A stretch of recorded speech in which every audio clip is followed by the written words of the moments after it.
Hey guys, what's up? I'm Erin and welcome back to the channel. Do you ever wonder how you can tell if somebody is quietly really good with their finances?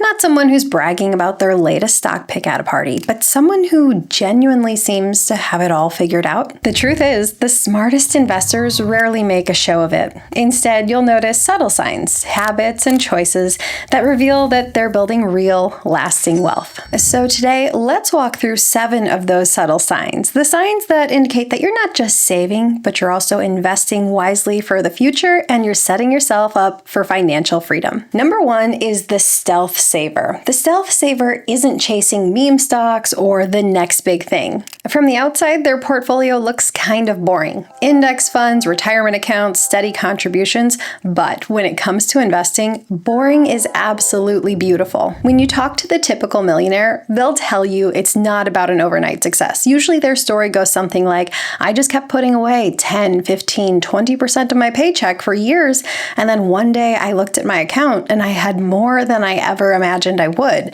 That's the patience muscle at work. Here's what it looks like in practice. If you invest $500 a month and capture an 8% average rate of return, the first $100,000, that'll take you about 11 years.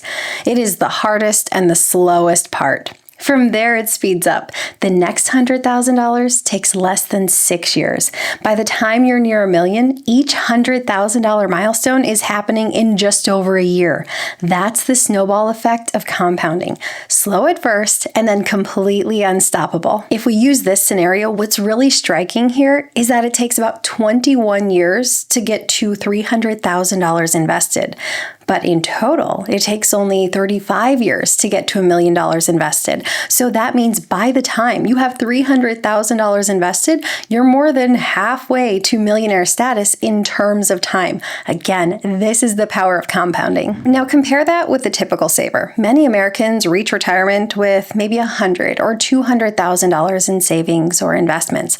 But the stealth savers, they're not typical. Fidelity's data shows that across generations, baby boomers, Gen X, and millennials, people who've been consistently saving for at least 15 years have an average account balance of over $300,000. That is the power of time and discipline. Even when you look at generation-specific averages, the growth story is clear. Baby boomers have an average of about $250,000 in investments.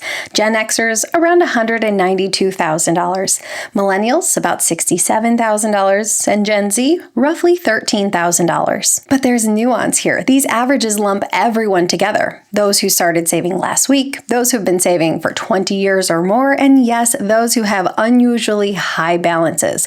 But when we strip out that time component, you see the difference here. Those who have been investing for a long period of time, 15 years or more, they have much higher balances. And that's the whole point. Wealth doesn't usually announce itself. It's not loud, it's not flashy, it's usually kind of boring and building in the background. So if your portfolio looks kind of boring, but it's going up year after year, congratulations, you're doing what the best investors do. Sign number 2, the long-term thinker. The long-term thinker knows it's a marathon, not a sprint. They can talk about their goals 10, 20, 30 years from now with surprising clarity. They know that portfolios are not built on what the market is doing this week, but rather decades of consistency. When the market dips, they don't panic. They don't even bat an eye. They see stocks as being on sale. And that's a really powerful mindset. Fidelity's data shows that during periods of volatility, only about 5.5% of retirement savers actually change their allocations. The vast majority just keep contributing and they stay the course. And that's good because these are the ones who benefit most once the market recovers. The nuance here is that compounding is magic, but it only works if it's given enough time. In the beginning, progress feels painfully slow because so much of the work falls onto your shoulders.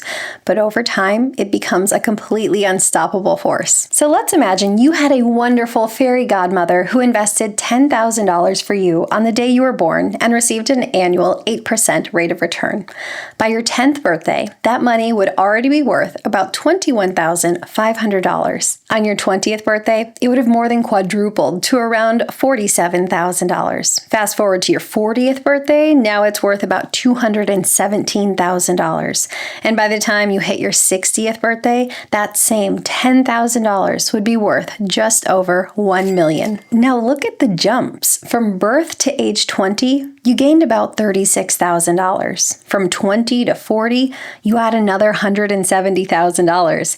But from age 40 to 60, the growth exploded by more than $800,000. And you might be thinking, but I don't have a 60-year investment time horizon. But the odds are you very well may. Let's say you started investing at the age of 20. Well, fast forward to the age of 80, I hope you're alive and well and your portfolio is still quietly compounding in the background. Take Warren Buffett. He bought his first stock at age 11 and he's been investing for nearly 85 years. His portfolio is still going strong and the vast majority of his wealth was built later in life. And that is the magic of long-term thinking. Compounding becomes incredibly powerful the longer it's given. So when you see someone who's completely calm, no matter what the market headlines are, chances are you've met a long-term thinker. They're not chasing any sort of quick wins. They're going after the kind of wealth only patience can buy. Sign number 3, the automated acquirer. They don't rely on grit or willpower to save. Their money moves the moment payday hits, out of their hands and into the future. Here's why it works. It's completely effortless.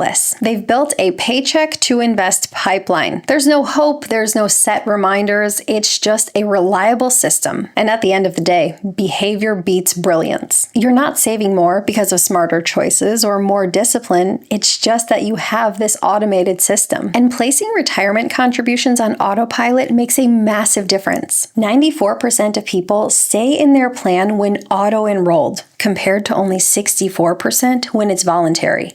It's a default that works for you, not against you. Automatic enrollment especially boosts participation for those who need that nudge the most. For example, new hires earning under $30,000 participate at 77% when auto-enrolled, compared to only 25% when enrollment is voluntary. That is a massive behavioral shift and one that has ripple effects across economic, racial, and generational divides. But here's the catch. Automation isn't magic forever. Many people tend to scale back their contributions over time. Maybe they completely cash out when they change a job. Maybe they opt out of auto-escalation, or they fail to increase their contributions when their income increases over time. Research shows that while auto-enrollment initially gives savings a big boost, the long-term difference in savings rates can shrink by about 0.6% of income as reality sets in. Now here's the bigger picture. According to the Employee Benefit Research Institute, about 90% of workers with an employer plan are saving for retirement,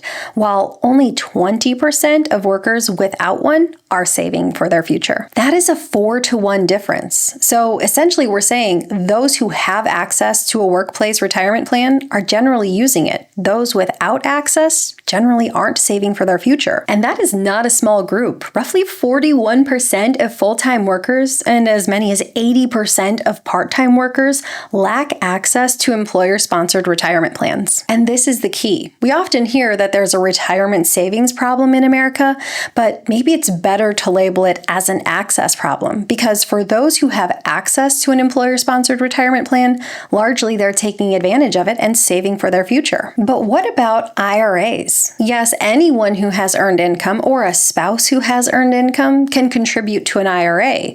But the thing is, these accounts are highly underutilized. In 2023, only 16% of all U.S. households contributed to either a traditional or a Roth IRA.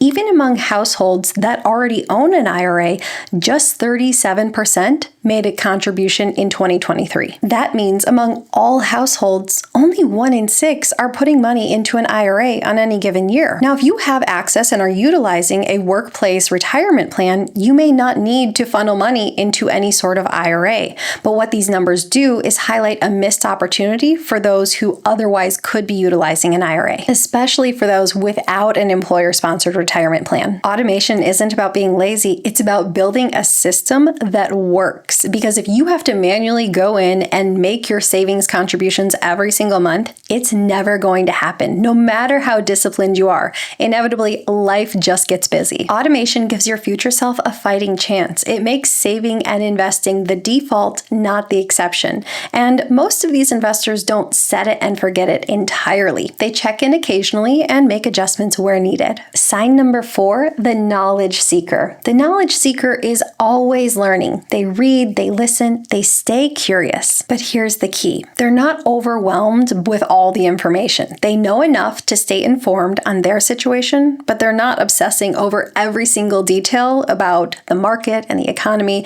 and every piece of information they could get their hands on. They understand all of the basics: compounding, diversification, risk tolerance, and the ability to explain these terms simply is often the test of true mastery. Surveys show that only about 65% of Americans can answer basic financial literacy questions correctly, and less than half understand what diversification really means.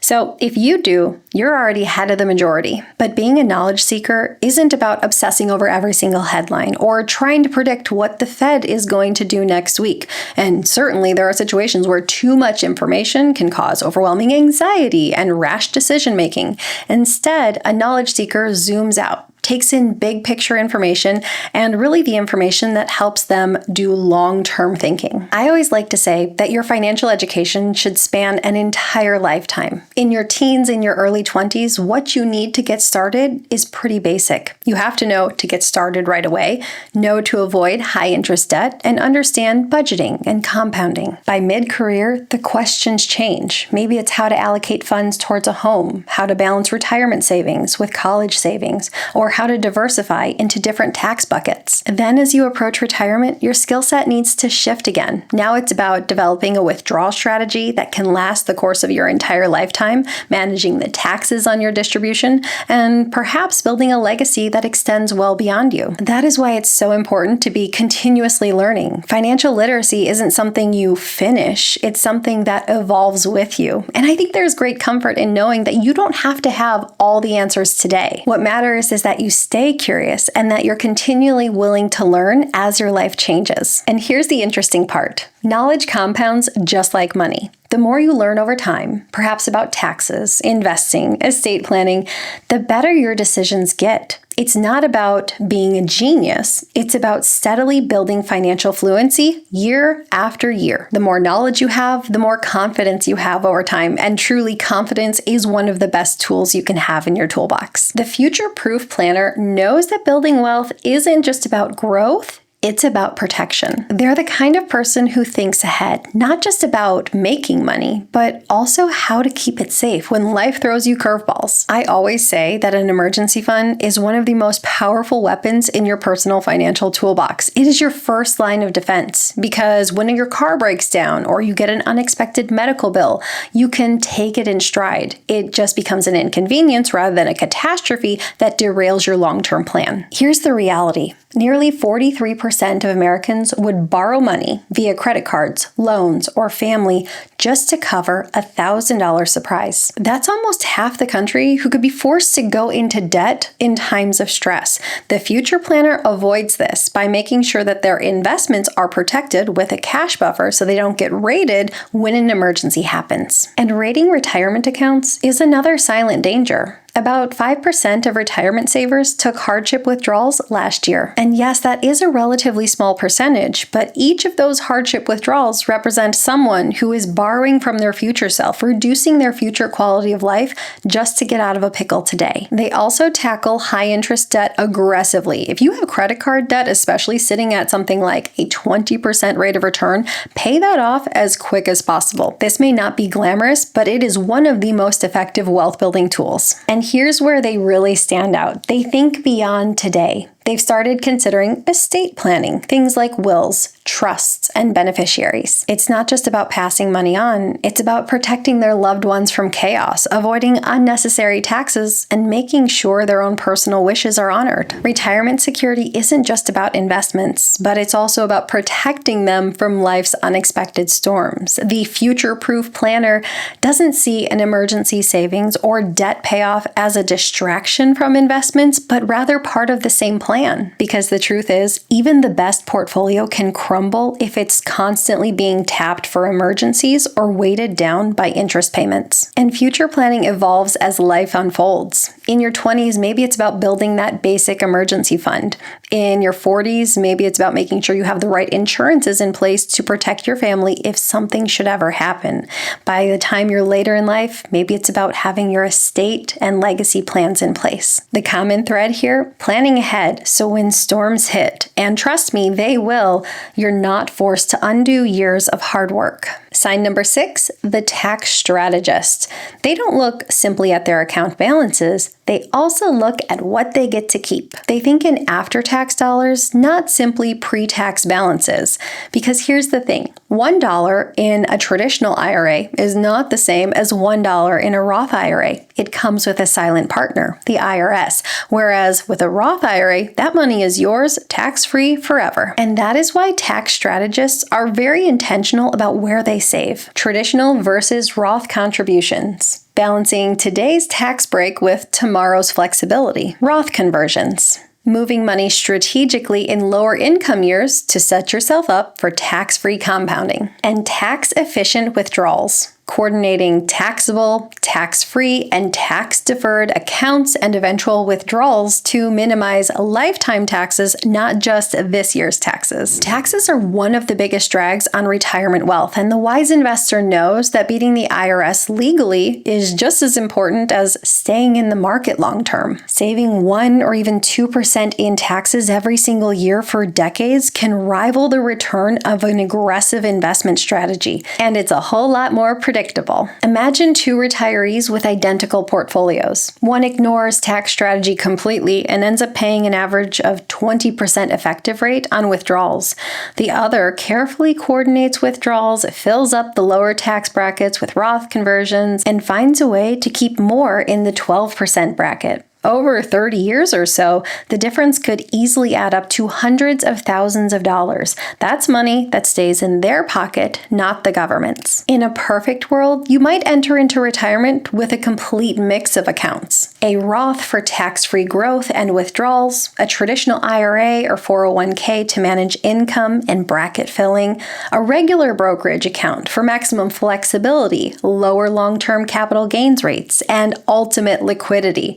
And if you had access during your working years, a health savings account, an HSA, which becomes your tax-free medical bucket in retirement. This type of mix essentially gives you unmatched flexibility. It allows you to essentially have 4 different levers to pull on, depending on what the tax landscape looks like this year. Whether you have a situation where brackets have shifted, rates have changed, RMDs kick in, you get to adapt to your situation. A tax strategist sees the bigger picture. Taxes don't end in retirement. Required minimum distributions, Social Security taxation, Medicare, IRMA surcharges, they all become part of the equation. That is why the smartest wealth builders aren't just creating a plan for their investments, they're also creating a plan for their taxes, because we all know it's not just about how much you make and how much you save, it's also about how much you keep. And sign number 7 is the lifestyle balancer. Now, I know we just said it's not just what you earn, it's what you keep,